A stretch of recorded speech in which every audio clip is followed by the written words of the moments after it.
Hello students, now we'll discuss the digestion of fats. So fats which we take in diet or dietary fats comprises of triglycerides, which are also known as true fat, ghee, oil, etc. and cholesterol. Cholesterol is a derived lipid. The enzymes which help in the digestion of fats are lipases. So lipases are fat digesting enzyme. 4 types of lipases are used in digestive system. One is lingual lipase. Lingual means tongue. So, Abner gland present on the tongue secretes this lingual lipase. This has negligible role in digestion of fats. Next is gastric lipase. This gastric lipase is active in infants because in infants pancreas are not fully functional. But in adults, this gastric lipase has negligible role. So this gastric lipase is active in infants because pancreas are not fully functional.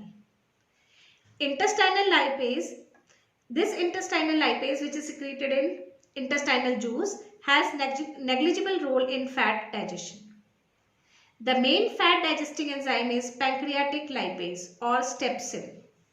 This is the most important enzyme for digestion of fat.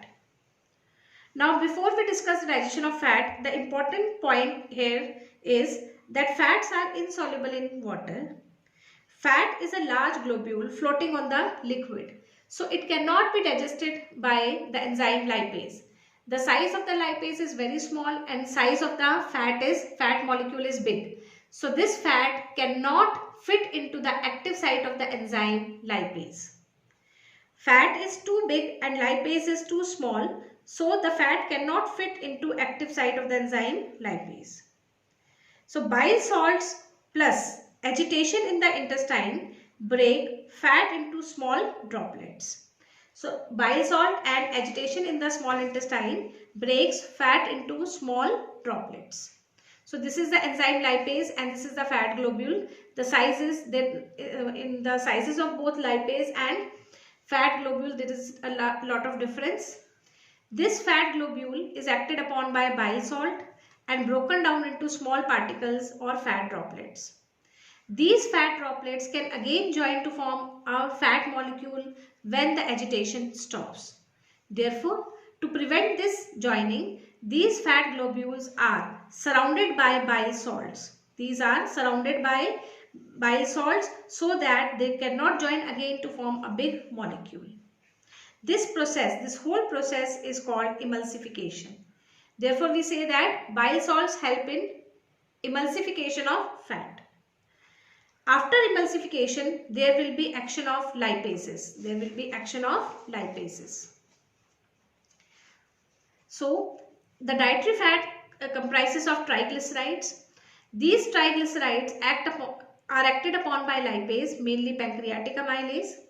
This lipase is also known as esterase because it breaks the ester bond present between the fatty acid and the glycerol. This whole part we'll study in biomolecules. This triglyceride is acted upon by lipase and converted into diglyceride plus fatty acid. Then this diglyceride is again acted upon by lipase to form monoglyceride and fatty acid.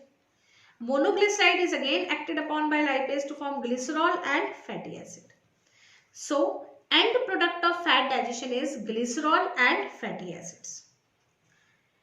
The second lipid present in the dietary fat is this cholesterol.